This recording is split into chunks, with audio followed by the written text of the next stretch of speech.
नमस्कार दोस्तों, आज के इस वीडियो में हम लूसेंट जीके के 60 से ज़्यादा क्वेश्चन देखने वाले हैं और हमारे इस वीडियो का टॉपिक है भारत की संविधान सभा। दोस्तों, आज का हमारा पहला प्रश्न है, 1922 ईस्वी में निम्नलिखित में से किसके द्वारा यह उद्गार व्यक्त किया गया कि भारतीय संविधान भारतीयों की इच्छानुसार होगा। दोस्तों, आपको बताना है कि ये क्वेश्चन का आंसर क्या होगा। भारतीय संविधान भारतीयों की इच्छानुसार होगा, ये किसने कहा था? महात्मा गांधी, मोतीलाल नेहरू, गोपाल कृष्ण गोखले या बाल गंगाधर तिलक। दोस्तों, इस प्रश्न का सही उत्तर होगा महात्मा गांधी। ठीक है, महात्मा गांधी ने 1922 में कहा था कि भारतीय संविधान भारतीयों की इच्छानुसार होगा। दोस्तों, वर्ष 1922 में, ठीक है, महात्मा गांधी की पत्रिका थी, साप्ताहिक पत्रिका, जिसका नाम था यंग इंडिया। ठीक, क्या नाम था? Young India. उसको साप्ताहिक पत्रिका का नाम था महात्मा गांधी की। ठीक है, जिसमें उन्होंने ये कहा था कि भारतीय संविधान भारतीयों की इच्छानुसार होगा। वर्ष था 1922 का, आपको याद रखना है। चलिए अगला प्रश्न देखते हैं। दोस्तों, आज का हमारा अगला प्रश्न है, 1924 में किसके द्वारा ब्रिटिश सरकार ने यह मांग की गई कि भारतीय संविधान के निर्माण के लिए संविधान सभा का गठन किया जाए। दोस्तों, ये मांग किसके द्वारा की गई थी? दोस्तों, ये मांग की गई थी मोतीलाल नेहरू के द्वारा। ठीक है, मोतीलाल नेहरू ने 1924 ईस्वी में ब्रिटिश सरकार से यह मांग की थी कि भारतीय संविधान के निर्माण के लिए संविधान सभा का गठन किया जाए। ऑप्शन सी बिल्कुल सही हो जाएगा। चलिए अगला प्रश्न देखते हैं। हमारा अगला प्रश्न है, संविधान सभा के विचार का औपचारिक रूप से प्रतिपादन किसके द्वारा किया गया था?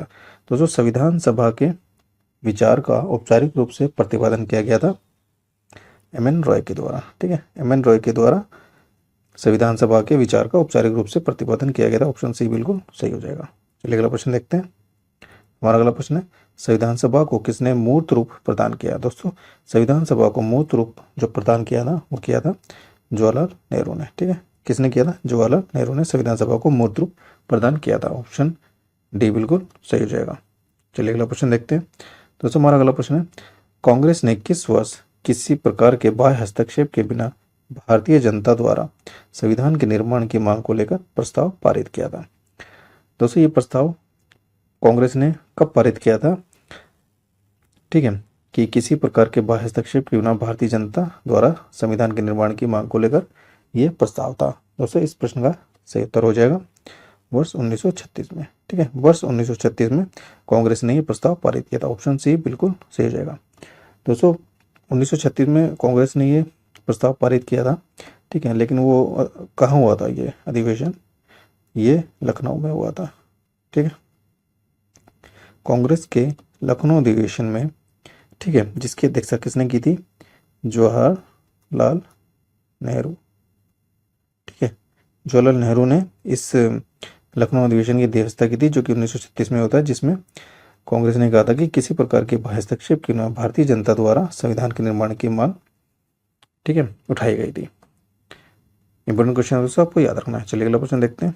हमारा अगला प्रश्न है, 1938 में किस व्यक्ति ने वयस्क मताधिकार के आधार पर संविधान सभा के गठन की मांग की थी? दोस्तों, वयस्क मताधिकार के आधार पर संविधान सभा के गठन की मांग 1938 में किसने की थी? दोस्तों, ये की थी जवाहरलाल नेहरू ने। ठीक है, जवाहरलाल नेहरू ने ये मांग की थी। ऑप्शन बी बिल्कुल सही हो जाएगा। दोस्तों, ये मांग जवाहरलाल नेहरू ने 1938 के अधिवेशन में की थी। ठीक है, कांग्रेस के। ये अधिवेशन कहाँ पे हुआ था दोस्तों? ये अधिवेशन हुआ था हरिपुरा में। ठीक है, ये अधिवेशन हुआ था हरिपुरा में। ठीक है, जिसमें जवाहरलाल नेहरू ने मांग की थी कि वयस्क मताधिकार के आधार पर संविधान सभा के गठन की मांग उन्होंने उठाई थी। ठीक है, इंपॉर्टेंट क्वेश्चन है, आपको याद रखना है। और उसमें उन्होंने ये भी कहा था कि भारत का संविधान भारतीय जनता द्वारा चुनी गई संविधान सभा द्वारा ही बनाया जाना चाहिए, ना कि ब्रिटिश संसद के द्वारा।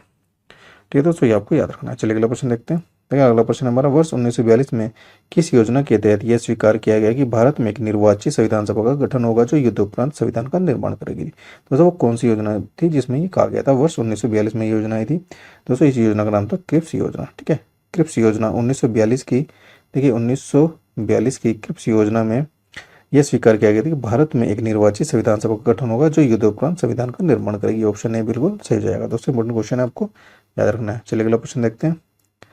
संविधान सभा के गठन की मांग सर्वप्रथम 1895 में किसके द्वारा प्रस्तुत की गई? दोस्तों, संविधान सभा के गठन की मांग सर्वप्रथम 1895 में ये प्रस्तुत की गई थी बाल गंगाधर तिलक के द्वारा। ठीक है, बाल गंगाधर तिलक के द्वारा ये मांग प्रस्तुत की गई थी। ऑप्शन डी बिल्कुल सही हो जाएगा। चलिए अगला प्रश्न देखते हैं दोस्तों। हमारा अगला प्रश्न है, भारत की संविधान सभा गठित करने का आधार क्या था? दोस्तों, भारत की संविधान सभा गठित करने का जो आधार था वो क्या था, आपको बताना है। वो था कैबिनेट मिशन प्लान 1946, ठीक है। कैबिनेट मिशन प्लान 1946 के आधार पर ही संविधान सभा का गठन किया गया था। ऑप्शन बी बिल्कुल सही हो जाएगा। दोस्तों मोस्ट इंपोर्टेंट क्वेश्चन है, ये क्वेश्चन कई बार एग्जाम में आ चुका है, ठीक है, इसलिए आपको इसको अच्छे से याद रखना है। चलिए अगला प्रश्न देखते हैं। दोस्तों हमारा अगला प्रश्न है, भारत की संविधान सभा किसके अनुसार गठित की गई थी? दोस्तों ये भी बताया हमने, पिछले क्वेश्चन में मिलेगा, कैबिनेट मिशन योजना के द्वारा संविधान सभा, ठीक है, गठित की गई थी। ऑप्शन डी बिल्कुल सही हो जाएगा।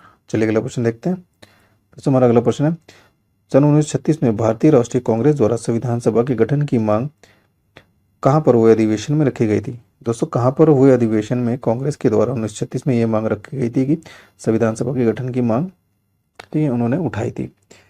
दोस्तों आपको बताना, कानपुर, मुंबई, फैजपुर या लाहौर? दोस्तों इस प्रश्न का सही उत्तर होगा फैजपुर, ठीक है। कांग्रेस ने अपने 1936 के फैजपुर अधिवेशन में संविधान सभा के गठन की मांग रखी थी। ऑप्शन सी बिल्कुल सही हो जाएगा। दोस्तों ये है कहाँ पे फैजपुर? ये पड़ता है महाराष्ट्र में।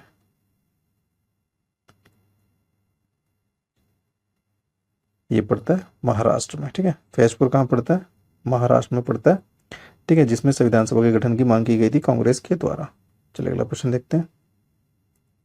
हमारा अगला प्रश्न, कैबिनेट मिशन योजना के अनुसार संविधान सभा में कुल कितने सदस्य होने थे? दोस्तों कितने सदस्य होने थे संविधान सभा में? होने थे 389, ठीक है। ऑप्शन ए बिल्कुल सही जगह। 389 सदस्य जो थे वो कैबिनेट मिशन योजना के अनुसार संविधान सभा में होने थे, ठीक है।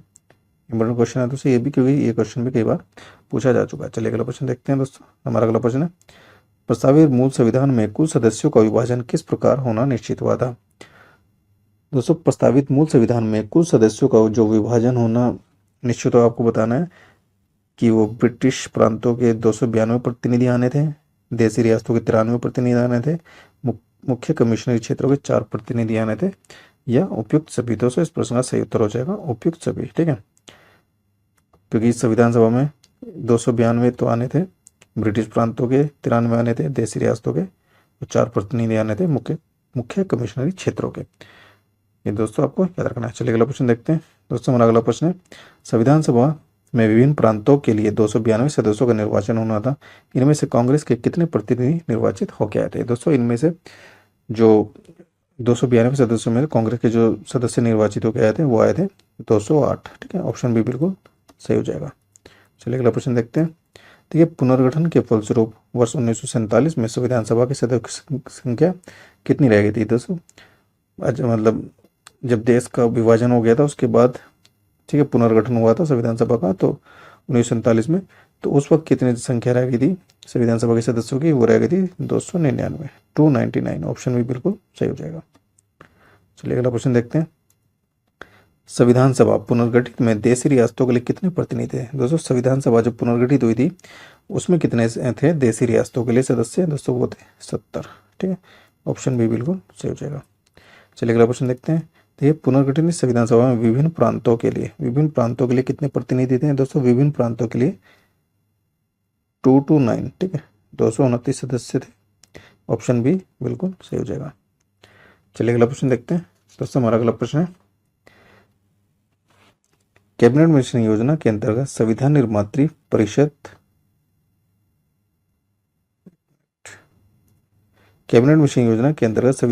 परिषद में प्रत्येक प्रांत की आवंटित सदस्य संख्या निर्धारित करने के लिए एक प्रतिनिधि कितनी जनसंख्या के अनुपात में था? यानी कि कितनी जनसंख्या पे एक प्रतिनिधि चुना जाता था संविधान सभा के लिए? दोस्तों वो था 10 लाख व्यक्ति, ठीक है। 10 लाख व्यक्तियों पर एक प्रतिनिधि चुना जाना था संविधान सभा के लिए। ऑप्शन बी बिल्कुल सही हो जाएगा। चलिए अगला प्रश्न देखते हैं। इस संविधान सभा के सदस्यों को निम्न में से किसने प्रत्यक्ष रूप से निर्वाचित किया था? दोस्तों किसने प्रत्यक्ष रूप से संविधान सभा के सदस्यों को निर्वाचित किया था? दोस्तों वो किया था प्रांतों की विधानसभाओं ने। प्रांतों की विधानसभाओं ने संविधान सभा के सदस्यों को प्रत्यक्ष रूप से निर्वाचित किया था। ऑप्शन ए बिल्कुल सही जाएगा। देखिए जो प्रांतीय विधानसभा होती थी ना, इनको कौन चुनता था? इनके लिए चुनाव होते थे, ठीक है, जनता इनका चुनाव करती थी, ठीक है, जनता इनका चुनाव करती थी और उसके बाद फिर संविधान सभा के जो सदस्य होते थे उनका चुनाव इनके द्वारा किया जाता था। तो इसलिए हम कह सकते हैं कि संविधान सभा के सदस्यों का जो चुनाव था प्रत्यक्ष रूप से प्रांतों की विधानसभाओं के द्वारा किया जाता था और अप्रत्यक्ष रूप से जनता के द्वारा किया जाता था, ठीक है। जनता संविधान सभा के सदस्यों को अप्रत्यक्ष रूप से चुनती थी और प्रांतों की विधानसभाएं जनता अप्रत्यक्ष रूप से चुनती थी और प्रांतों की विधानसभा प्रत्यक्ष रूप से चुनती थी। 10 इंपॉर्टेंट क्वेश्चन आपको याद रखना है। चलिए अगला प्रश्न देखते हैं। संविधान सभा में किस प्रांत का प्रतिनिधि सबसे अधिक था? दोस्तों संविधान सभा में सबसे ज्यादा प्रतिनिधि जो था वो था संयुक्त प्रांत का। ठीक है, ऑप्शन डी बिल्कुल सही हो जाएगा। चलिए अगला प्रश्न देखते हैं। देखिए संविधान सभा में किस देशी रियासत के प्रतिनिधि ने भाग नहीं लिया था? दोस्तों संविधान सभा में हैदराबाद रियासत के प्रतिनिधियों ने भाग नहीं लिया था। ऑप्शन सी बिल्कुल सही हो जाएगा। दोस्तों इंपॉर्टेंट क्वेश्चन है, आपको याद रखना है। चलिए अगला प्रश्न देखते हैं। ठीक है, डॉक्टर बी आर अम्बेडकर का संविधान सभा में निर्वाचन हुआ था, कहाँ से हुआ था? दोस्तों निर्वाचन डॉक्टर बी आर अम्बेडकर का संविधान सभा में हुआ था पश्चिम बंगाल से। ठीक है, पश्चिम बंगाल से डॉक्टर बी आर अम्बेडकर का संविधान सभा में निर्वाचन हुआ था। ऑप्शन ए बिल्कुल सही हो जाएगा। चलिए अगला प्रश्न देखते हैं। देखिए मुस्लिम लीग ने किस कारण संविधान सभा का बहिष्कार किया था? दोस्तों मुस्लिम लीग ने संविधान सभा का जो बहिष्कार किया था उसका कारण था मुस्लिम लीग मुस्लिमों के लिए एक अलग संविधान सभा चाहती थी। ठीक है, मुस्लिम लीग मुस्लिमों के लिए एक अलग संविधान सभा चाहती थी, इसलिए उसने संविधान सभा का बहिष्कार किया था। ऑप्शन सी बिल्कुल सही हो जाएगा। चलिए अगला क्वेश्चन देखते हैं। ये संविधान सभा का चुनाव निम्न में से किसके आधार पर हुआ था? दोस्तों संविधान सभा का चुनाव था किसके आधार पर हुआ था? हुआ था वर्गीय मताधिकार के आधार पर। ठीक है, वर्गीय मताधिकार के आधार हुआ था, यानी कि जैसे अलग अलग वर्ग थे उस वक्त। ठीक है, जैसे हिंदू, मुस्लिम, सिख, ईसाई, ठीक है, और भी थे। तो उनमें होता था कि जो भी वर्ग से व्यक्ति खड़ा होता था उसी वर्ग के व्यक्ति उसको चुन के भेजते थे। ठीक है, इसलिए कहते थे वर्गीय मताधिकार के आधार पर संविधान सभा के चुनाव हुए थे। ऑप्शन डी बिल्कुल सही हो जाएगा। चलिए अगला क्वेश्चन देखते हैं। संविधान सभा के सदस्य प्रतिनिधि थे, कैसे प्रतिनिधि थे संविधान सभा के? दोस्तों जो वो थे जनता द्वारा अप्रत्यक्ष निर्वाचित। देखा, जनता द्वारा अप्रत्यक्ष रूप से निर्वाचित थे कौन? संविधान सभा के सदस्य। ऑप्शन बी बिल्कुल सही हो जाएगा। चलिए अगला प्रश्न देखते हैं। दोस्तों हमारा अगला प्रश्न है, भारतीय संविधान निर्मात्री सभा के बारे में आपको बताना है। 4 ऑप्शन है। प्रांतों के द्वारा चुनी गई थी, या प्रांतीय विधानसभाओं द्वारा परोक्ष रूप से अनुपातिक प्रतिनिधि प्रणाली द्वारा चुनी गई थी, गवर्नर जनरल द्वारा इसका गठन किया गया था, और डी है वयस्क मताधिकार के आधार पर भारतीय नागरिकों द्वारा चुनी गई थी। दोस्तों इस प्रश्न का सही उत्तर होगा प्रांतीय विधानसभाओं द्वारा परोक्ष रूप से अनुपातिक प्रतिनिधित्व द्वारा चुनी गई थी। ऑप्शन बी बिल्कुल सही हो जाएगा। चलिए अगला प्रश्न देखते हैं। दोस्तों अगला प्रश्न हमारा, भारतीय संविधान को किसने बनाया था? दोस्तों भारतीय संविधान को किसने बनाया था? संविधान सभा ने बनाया था। ऑप्शन ए बिल्कुल सही होगा। चलिए अगला प्रश्न है हमारा, संविधान सभा के लिए चुनाव कब संपन्न हुए थे? दोस्तों संविधान सभा के लिए चुनाव जो हुए थे 1946 में संपन्न हुए थे। ऑप्शन बी बिल्कुल सही होगा। ठीक है, ऑप्शन बी बिल्कुल सही हो जाएगा। 1946 में संविधान सभा के चुनाव संपन्न हुए थे। अगला प्रश्न है हमारा, भारतीय संविधान सभा की स्थापना कब हुई थी? दोस्तों भारतीय संविधान सभा की जो स्थापना हुई थी वो हुई थी 9 दिसंबर 1946 को। ठीक है, 9 दिसंबर 1946 को हुई थी संविधान सभा की स्थापना। ऑप्शन बी बिल्कुल सही हो जाएगा। चलिए अगला प्रश्न देखते हैं। हमारा अगला प्रश्न है, संविधान सभा का प्रथम अधिवेशन कहाँ हुआ था? दोस्तों संविधान सभा का प्रथम अधिवेशन कहाँ हुआ था? दिल्ली में हुआ था। ऑप्शन डी बिल्कुल सही हो जाएगा। संविधान सभा का प्रथम अधिवेशन कहाँ हुआ था? दिल्ली में हुआ था। चलिए अगला प्रश्न देखते हैं। देखिए संविधान सभा के उद्घाटन अधिवेशन की अध्यक्षता किसने की थी? दोस्तों संविधान सभा के उद्घाटन अधिवेशन की जो अध्यक्षता की थी वो की थी डॉक्टर सच्चिदानंद सिन्हा ने। सच्चिदानंद सिन्हा ने की थी। ऑप्शन बी सही हो जाएगा। देखिए जो सच्चिदानंद सिन्हा थे वो ही अस्थायी अध्यक्ष थे। अस्थायी अध्यक्ष थे किसके? संविधान सभा के। ठीक है, यानी कि जब 9 ये जो हुई थी 9 दिसंबर को बैठक हुई थी पहले। ठीक है, 9 दिसंबर 1946 की। तो 9 दिसंबर और 10 दिसंबर को जो अस्थायी अध्यक्ष ये रहे थे डॉक्टर सच्चिदानंद सिन्हा। ठीक है, उसके बाद स्थायी अध्यक्ष भी चुने गए थे। ठीक है, वो कौन थे दोस्तों? वो थे डॉक्टर राजेंद्र प्रसाद। ठीक है, डॉक्टर राजेंद्र प्रसाद थे जो कि पहले राष्ट्रपति भी बने थे। ठीक है, ये संविधान सभा के पहले स्थायी अध्यक्ष थे, और सच्चिदानंद सिन्हा जो थे वो अस्थायी थे। इन्होंने संविधान सभा की अध्यक्षता की थी, या उद्घाटन अधिवेशन की अध्यक्षता इन्होंने की थी। इंपॉर्टेंट क्वेश्चन है तो सबको याद रखना है। चलिए अगला प्रश्न देखते हैं। अगला प्रश्न है हमारा, संविधान सभा का पहला सत्र हुआ था, आपको पता है ना संविधान सभा का सत्र कब मतलब शुरू हुआ था एक तरीके से? इस प्रश्न का सही उत्तर होगा 9 दिसंबर 1946 से। ठीक है, पहला सत्र जो हुआ था 9 दिसंबर 1946 को। ऑप्शन सी बिल्कुल सही हो जाएगा। चलिए अगला प्रश्न देखते हैं। संविधान सभा के अस्थायी अध्यक्ष कौन थे? ये अभी बताया दोस्तों ने। अस्थायी अध्यक्ष थे सच्चिदानंद सिन्हा। ठीक है, ऑप्शन सी बिल्कुल सही होगा। ये अस्थायी अध्यक्ष थे और डॉक्टर राजेंद्र प्रसाद स्थायी अध्यक्ष थे संविधान सभा के। चलिए अगला प्रश्न देखते हैं। तो हमारा अगला प्रश्न है, संविधान सभा के स्थायी अध्यक्ष कौन थे? दोस्तों आगे ना प्रश्न, ये थे डॉक्टर राजेंद्र प्रसाद। ठीक है, संविधान सभा के स्थायी अध्यक्ष थे डॉक्टर राजेंद्र प्रसाद। ऑप्शन सी बिल्कुल सही हो जाएगा। चलिए अगला प्रश्न है हमारा, 11 दिसंबर 1946 को किसे संविधान सभा का स्थायी अध्यक्ष चुना गया? देखिए 11 दिसंबर 1946 को स्थायी अध्यक्ष चुना गया डॉक्टर राजेंद्र प्रसाद को। ऑप्शन बी बिल्कुल सही हो जाएगा। और इससे पहले 9 और 10 को कौन थे दोस्तों? जो अस्थायी अध्यक्ष थे वो थे सच्चिदानंद सिन्हा। ठीक है, पिछले क्वेश्चन में हमने देखा ही है, सच्चिदानंद सिन्हा जो थे वो अस्थायी अध्यक्ष थे, यानी कि 9 तारीख को बैठक होती है, 9 और 10 को सच्चिदानंद सिन्हा अध्यक्षता करते हैं। उसके बाद फिर स्थायी अध्यक्ष चुन लिए जाते हैं जो थे डॉक्टर राजेंद्र प्रसाद। ठीक है, इनका चुनाव होता है 11 दिसंबर 1946 को। चलिए अगला प्रश्न देखते हैं। दोस्तों हमारा अगला प्रश्न है, संविधान सभा के संवैधानिक सलाहकार कौन थे? दोस्तों संविधान सभा के जो संवैधानिक सलाहकार थे वो थे बेनेगल नरसिंह राव। ठीक है, ये बेनेगल है, बेनेगल नरसिंह राव थे, जिनको हम शॉर्ट फॉर्म में क्या कहते हैं? BN राव भी कहते हैं। ठीक, आपने सुना भी होगा, उनका नाम अक्सर हमें BN राव किताबों में लिखा मिलता है। ठीक है, उनका पूरा नाम था बेनेगल नरसिंह राव। ये भी आप याद रख सकते हैं कि उनका पूरा नाम क्या था? BN राव का बेनेगल नरसिंह राव था। ठीक है, यही संवैधानिक सलाहकार थे किसके? संविधान सभा के। चलिए अगला प्रश्न देखते हैं। दोस्तों अगला प्रश्न है हमारा, संविधान सभा के चुने हुए स्थायी अध्यक्ष कौन थे? दोस्तों संविधान सभा के चुने हुए स्थायी अध्यक्ष कौन थे? वो थे डॉक्टर राजेंद्र प्रसाद। ठीक है, ऑप्शन सी बिल्कुल सही हो जाएगा। चलिए अगला प्रश्न देखते हैं। निम्नलिखित में से कौन संविधान सभा का सदस्य नहीं था? दोस्तों संविधान सभा का सदस्य इनमें से कौन नहीं था? K Munshi, N Gopalaswami Ayyangar, H Beg या TT कृष्णाचारी? दोस्तों इस प्रश्न का सही उत्तर होगा H बेग जो थे वो संविधान सभा के सदस्य नहीं थे। ठीक है, ये तीनों सदस्य थे। ऑप्शन सी बिल्कुल सही हो जाएगा। चलिए अगला प्रश्न देखते हैं। देखिए संविधान के विभिन्न पहलुओं के अध्ययन हेतु संविधान सभा ने कितनी समितियां नियुक्त की थी? दोस्तों कितनी समितियां नियुक्त की थी? ये की थी 13 नियुक्त। ऑप्शन सी बिल्कुल सही होगा, 13 समितियां नियुक्त की संविधान सभा ने। ठीक है, संविधान के विभिन्न पहलुओं के अध्ययन के लिए। चलिए अगला प्रश्न है हमारा, संविधान के प्रारूप यानी कि मसविदा समिति की नियुक्ति कब की गई थी? दोस्तों संविधान सभा की प्रारूप समिति की जो नियुक्त की थी वो की गई थी 29 अगस्त 1947 को। ठीक है, 29 अगस्त 1947 को प्रारूप समिति की नियुक्ति की गई थी। ऑप्शन सी बिल्कुल सही है। दोस्तों मोस्ट इम्पोर्टेंट क्वेश्चन है, आपको याद रखना है। ठीक है, चलिए अगला प्रश्न देखते हैं। देखिए भारतीय संविधान सभा की प्रारूप समिति यानी कि मसविदा समिति के अध्यक्ष कौन थे? दोस्तों प्रारूप समिति जो थी, ठीक है, उसके अध्यक्ष थे doctor Rajendra Prasad, doctor BR Ambedkar, sorry doctor BR Ambedkar थे। ऑप्शन सी बिल्कुल सही हो जाएगा।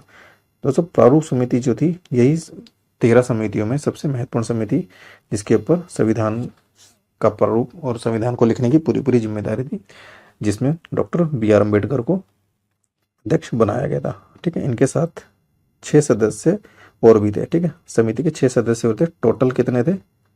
टोटल प्रारूप समिति के 7 सदस्य थे। ठीक है, दोस्तों प्रारूप समिति जो है इसके 7 सदस्यों की मैं एक ट्रिक भी बना के आपको वीडियो अपलोड करूंगा। ठीक है, आप वो वीडियो में देख सकते हैं, बहुत ही ईजी ट्रिक होगी, जिससे आपको ये सारे के सारे 7 सदस्य इजीली याद हो जाएंगे और एग्जाम में आपको कन्फ्यूजन नहीं होगी। दोस्तों ये संविधान सभा की इंपॉर्टेंट समिति है, इसलिए आपको ट्रिक से इसके सारे मेंबर्स जो है याद करा दिए जाएंगे। चलिए अगला प्रश्न देखते हैं। दोस्तों हमारा आज का अगला प्रश्न है, संविधान सभा के प्रारूप समिति में सदस्यों की संख्या कितनी थी? दोस्तों मैं आपको बता चुका हूँ, वो थे 7 सदस्य। ठीक है, ऑप्शन भी बिल्कुल सही होगा, 7 सदस्य, यानी कि एक थे डॉक्टर अम्बेडकर। ठीक है, डॉक्टर अम्बेडकर ये तो अध्यक्ष थे। ठीक, ये तो अध्यक्ष हो गए, इनके अलावा 6 मेंबर और थे। दोस्तों 6 जो मेंबर थे इनके अलावा वो कौन कौन से थे? वो थे N गोपाल स्वामी अयंगर, अल्लादी कृष्णा स्वामी अय्यर, के मुंशी, सैयद सादुल्ला, BL मित्र और DP खेतान। ठीक है, ये 6 मेंबर थे और साथ में थे डॉक्टर बिमर जो कि प्रारूप समिति के अध्यक्ष थे। टोटल 7 हुए। ठीक है, कितने होंगे? टोटल 7 सदस्य। चलिए अगला प्रश्न देखते हैं। निम्नलिखित में से कौन भारतीय संविधान की प्रारूप समिति के सदस्य नहीं थे? यह प्रारूपण समिति के सदस्य कौन नहीं थे? दोस्तों इस प्रश्न का सही उत्तर होगा डॉक्टर राजेंद्र प्रसाद। ठीक है, डॉक्टर राजेंद्र प्रसाद जो थे प्रारूप समिति के सदस्य नहीं थे। ऑप्शन डी बिल्कुल सही हो जाएगा। ये तीनों सदस्य थे, मैं आपको बता ही चुका हूँ पिछले क्वेश्चन में। चलिए अगला क्वेश्चन देखते हैं। देखिए, निम्नलिखित में से कौन प्रारूप यानी कि मसविदा समिति का सदस्य नहीं था। दोबारा एक क्वेश्चन है, तो इसको जैसे इस प्रश्न का सही उत्तर होगा डॉक्टर जवाहरलाल नेहरू। ठीक है, ऑप्शन ए बिल्कुल सही हो जाएगा। मोहम्मद सादुल्ला भी थे, के मुंशी भी थे, गोपाल स्वामी अयंगर भी थे, तीनों सदस्य थे, जवाहरलाल नेहरू नहीं थे, इसलिए ऑप्शन ए बिल्कुल सही हो जाएगा। चलिए अगला क्वेश्चन है हमारा, संविधान की प्रारूप समिति के समक्ष प्रस्तावना का प्रस्ताव किसने रखा था। दोस्तों, प्रस्तावना का जो प्रस्ताव था ना, संविधान सभा के सामने रखा था जवाहरलाल जवाहरलाल नेहरू। ठीक है, जवाहरलाल नेहरू ने प्रारूप समिति के समक्ष प्रस्तावना का प्रस्ताव रखा था। ऑप्शन डी बिल्कुल सही हो जाएगा। संविधान सभा के सभी निर्णय किस आधार पर लिए गए थे। तो संविधान सभा के सभी निर्णय में सहमति और समायोजन के आधार पर लिए गए थे। ठीक है, ऑप्शन डी बिल्कुल सही हो जाएगा। चलिए अगला प्रश्न है हमारा, संविधान सभा में उद्देश्य प्रस्ताव किसने प्रस्तुत किया था। दोस्तों, संविधान सभा में उद्देश्य प्रस्ताव प्रस्तुत करने वाले थे जवाहरलाल नेहरू। ठीक है, जवाहरलाल नेहरू ने ही संविधान सभा में उद्देश्य प्रस्ताव प्रस्तुत किया था। ठीक है, चलिए ऑप्शन सी बिल्कुल सही हो जाएगा। अगला प्रश्न है हमारा, भारतीय संविधान सभा की संघीय शक्ति समिति के अध्यक्ष कौन थे। दोस्तों, भारतीय संविधान सभा की संघीय शक्ति समिति के अध्यक्ष थे, वो थे पंडित जवाहरलाल नेहरू। ठीक है, पंडित जवाहरलाल नेहरू जो थे वो संविधान सभा की संघीय शक्ति समिति के अध्यक्ष थे। ऑप्शन डी बिल्कुल सही हो जाएगा। चलिए अगला प्रश्न है हमारा, भारतीय संविधान को अपनाया गया था। भारतीय संविधान को अपनाया गया था किसके द्वारा। संविधान सभा के द्वारा। ठीक है, ऑप्शन ए बिल्कुल सही हो जाएगा। चलिए अगला प्रश्न है हमारा, भारत को एक संविधान देने का प्रस्ताव संविधान सभा द्वारा पारित किया गया था। आपको बताना कब किया गया था। जनवरी 22 1946, जनवरी 22 1947, जनवरी 20 1947 या जुलाई 26 1946। तो इस प्रश्न का सही उत्तर हो जाएगा, भारत को एक संविधान देने का प्रस्ताव संविधान सभा द्वारा पारित किया गया था। ये किया गया था जनवरी 22 1947 को। ठीक है, ऑप्शन बी बिल्कुल सही हो जाएगा। चलिए अगला प्रश्न देखते हैं, संविधान निर्माती सभा में झंडा समिति के अध्यक्ष कौन थे। दोस्तों, संविधान निर्माती सभा में झंडा समिति के जो अध्यक्ष थे दोस्तों वो थे जे.बी. कृपलानी। ठीक है, जे.बी. कृपलानी झंडा समिति के अध्यक्ष थे। ऑप्शन ए बिल्कुल सही हो जाएगा। चलिए अगला प्रश्न देखते हैं। हमारा अगला प्रश्न है, राष्ट्रीय झंडे की अभिकल्पना को भारतीय संविधान में ग्रहण किया गया था। आपको बताना है कब ग्रहण किया गया था। दोस्तों, ये ग्रहण किया गया था जुलाई 1947 में। ठीक है, जुलाई 1947 में राष्ट्रीय झंडे की अभिकल्पना को संविधान सभा ने ग्रहण किया था और ये डेट थी 22 जुलाई। ठीक, 22 जुलाई 1947 को। ठीक, ऑप्शन सी बिल्कुल सही हो जाएगा। चलिए अगला प्रश्न देखते हैं दोस्तों। आज का हमारा अगला प्रश्न है, भारतीय संविधान सभा ने भारतीय राष्ट्रीय ध्वज की रूपरेखा को अंगीकार किया था। ये कब किया था, ये मैं बता ही चुका हूँ दोस्तों, 22 जुलाई 1947 को। ऑप्शन डी बिल्कुल सही हो जाएगा। ठीक है, चलिए अगला प्रश्न देखते हैं। हमारा अगला प्रश्न है, संविधान सभा ने संविधान को अंतिम रूप से किस दिन पारित किया था। दोस्तों, संविधान सभा ने संविधान को अंतिम रूप से जो पारित किया था वो किया था 26 नवंबर 1949 को। 26 नवंबर 1949 को संविधान सभा ने संविधान को अंतिम रूप से पारित किया था। ऑप्शन सी बिल्कुल सही हो जाएगा। दोस्तों, 26 नवंबर का दिन महत्वपूर्ण है क्योंकि इसी 26 नवंबर को हम संविधान दिवस मनाते हैं। कौन सा मनाते हैं, संविधान दिवस मनाते हैं। ठीक है, और ये हम कब से मना रहे हैं दोस्तों, 2015 से ये घोषणा की गई थी कि 26 नवंबर को संविधान दिवस के रूप में मनाया जाएगा। और 26 नवंबर जो 2015 था, ठीक है, उस वक्त हम डॉक्टर बी आर अम्बेडकर जयंती मना रहे थे जो कि 125वीं जयंती थी। ठीक है, 2015 में जब ये घोषणा की गई थी संविधान दिवस के रूप में 26 नवंबर को मनाया जाएगा। चलिए अगला प्रश्न देखते हैं।